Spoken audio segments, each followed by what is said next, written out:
안녕하십니까. 7분 성공의 한일교회 오계강 목사입니다. 에스라, 느헤미야, 에스더 말씀을 읽으시기 전에 이 짧은 영상을 보시면 큰 도움이 되실 것입니다. 에스라와 느헤미야, 에스더 말씀은 구약 성경의 역사서의 마지막 부분에 해당되는 내용들입니다. 구약 성경의 마지막 부분들에는 세계사에 등장하는 여러 제국들의 이름이 성경에 등장합니다. 그리고 그 여러 제국들의 왕들의 이름이 등장합니다. 아수르, 바벨론, 바사가 등장하는데 아수르는 세계사에서 아시리아를 말하고 바사는 페르시아를 말합니다. 그리고 성경에 여러 왕들의 이름이 등장합니다. 성경에 등장하는 왕들의 먼저 성경에 등장하는 사르곤 왕은 주전 722년에 북이스라엘을 멸망시킨 아수르의 왕이었습니다.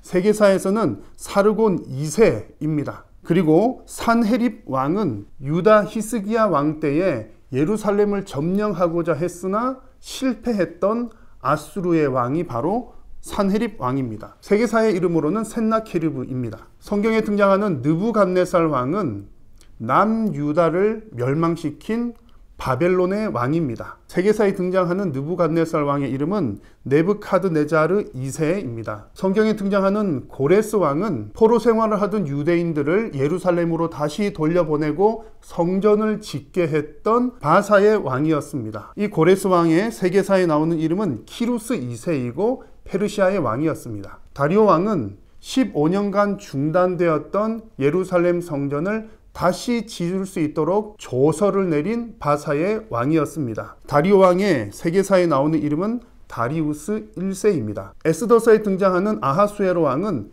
에스더의 남편입니다. 영화 300에 등장하는 인물이기도 합니다. 아하수에로 왕의 세계사의 이름은 크세르크세스 1세입니다. 그리고 마지막으로 이 구약의 역사 마지막 부분에 등장하는 아닥사스다 왕은 이스라엘 백성들의 2차, 3차 포로 귀환을 하도록 조서를 내린 왕이었습니다.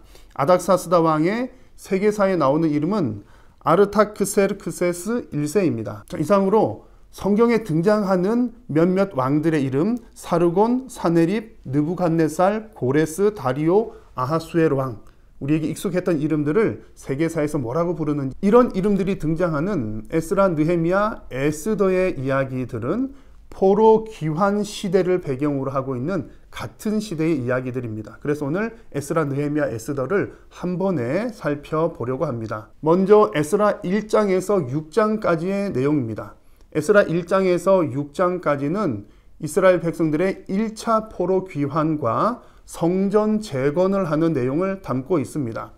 이 시대에 하나님께서 고레스 왕을 통해서 이스라엘 백성들이 성전을 재건할 수 있도록 해 주셨습니다. 참으로 놀라운 것은 이렇게 성전이 재건될 것을 이미 180년 혹은 200년 전부터 이사야 선지자를 통해서 하나님께서 말씀해 주셨다는 사실입니다.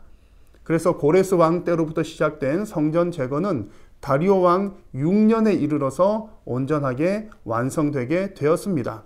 그 시기는 주전 516년입니다. 성전이 재건되었을 때에 사람들이 무척 기뻐하기도 했지만 솔로몬 성전의 영광을 기억하고 있었던 사람에게는 이 두 번째 지어진 성전, 곧 스룹바벨 성전은 참으로 초라한 것이어서 안타까운 마음도 그칠 수 없었습니다. 그럼에도 불구하고 하나님께서 이 성전을 재건토록 하신 것은 놀라운 역사였으며 특별히 이방 나라 왕들을 통해서 이 일을 이루셨다는 것은 참으로 하나님께서 온 세계의 역사를 주관하시는 분이신 것을 다시 한번 우리에게 보여줍니다. 이어서 에스라 7장에서 10장까지의 내용은 에스라의 인도하에 이루어진 2차 포로 귀환과 영적인 재건 운동을 담고 있는 내용들입니다. 이 시기에 하나님께서는 아닥사스다 왕을 통해서 에스라를 다시금 예루살렘으로 보내게 하셨고 또 영적인 재건들을 할 수 있도록 인도해 주셨습니다. 에스라가 예루살렘에 돌아와 보니 참 안타까운 상황이 펼쳐져 있었습니다. 1차 포로 귀환과 2차 포로 귀환 사이에는 약 80년간의 간극이 있습니다. 성전이 재건된 이후에 약 58년이 지난 후에 2차 포로 귀환이 이루어졌습니다.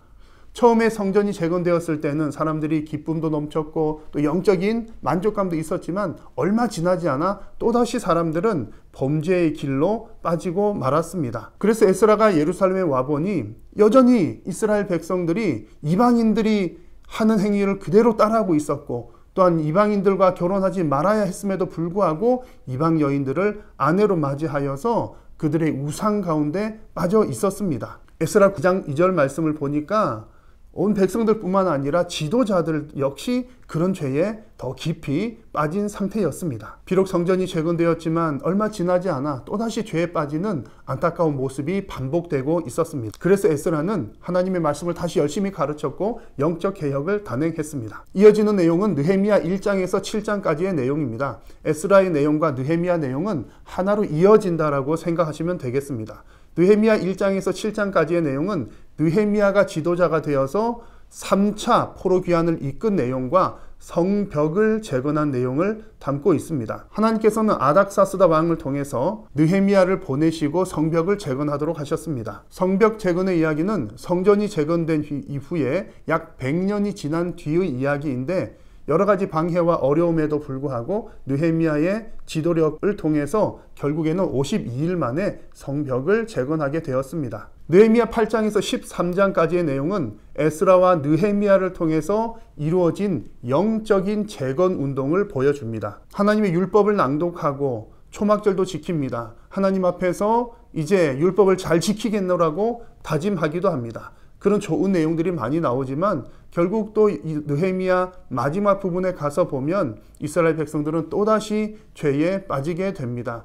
레위 사람들에게 주어야 할 몫을 제대로 주지도 않았고 안식일을 제대로 지키지도 않았습니다. 뿐만 아니라 또다시 이방 여인들과 결혼하기도 했습니다. 느헤미야서는 이런 내용으로 마무리가 됩니다. 여러 차례 영적 재건에 힘썼지만 결국 백성들은 반복적으로 죄에 빠지고 말았습니다. 그래서 이런 내용들은 우리에게 정말 예수 그리스도의 은혜가 필요하다는 것을 보여주고, 결국에는 완전한 대제사장이신 예수 그리스도가 오셔야지만 이 문제가 온전히 해결될 수 있음을 우리들에게 보여줍니다. 결국 에스라 느헤미야 말씀을 통해서 우리는 오실 예수 그리스도를 대망하게 되는 것이죠. 이렇게 포로 귀환의 이야기들이 진행되는 가운데 1차 포로 귀환과 2차 포로 귀환 그 사이에 에스더의 이야기가 등장합니다. 에스더의 이야기는 이스라엘 백성들이 바벨론 포로가 된 지 약 100년 후쯤의 이야기입니다. 에스더 이야기의 배경은 아하수에로 왕인데 세계사에 나오는 이름으로 하면 크세르크세스 1세입니다. 영화 300에 등장하는 인물이기도 합니다. 하나님께서는 아하수에로 왕 시대에 에스더를 왕비로 세우심으로 그 시대 가운데 이스라엘 백성들이 큰 위기에 처했을 때에 에스더와 모르드게를 통해서 이스라엘 민족을 구원해 주시는 이야기가 바로 에스더의 이야기입니다. 에스더의 이야기에는 하나님이라고 하는 이름이 등장하지는 않지만 그 배후에서 역사하시는 하나님의 역사와 도우심을 발견할 수 있는 성경이 바로 에스더입니다. 그래서 우리는 에스더 말씀을 읽을 때에 하나님께서는 전 세계 곳곳에 흩어져 있는 하나님의 백성들을 결국에는 지켜주시고 도와주시고 구원해 주신다는 하나님의 놀라운 은혜를 발견할 수 있을 것입니다. 지금도 하나님은 살아계셔서 구원의 역사를 이루고 계십니다. 에스라, 느헤미야, 에스더 말씀을 읽으시면서 지금도 살아계셔서 역사하시는 하나님, 지금도 온 우주의 역사를 주관하시는 하나님, 그리고 궁극적으로 당신의 백성들을 지키시는 하나님을 발견하시면서 온전하게 회복될 하나님의 나라를 소망하면서 에스라, 느헤미야, 에스더 말씀을 읽으시기 바랍니다.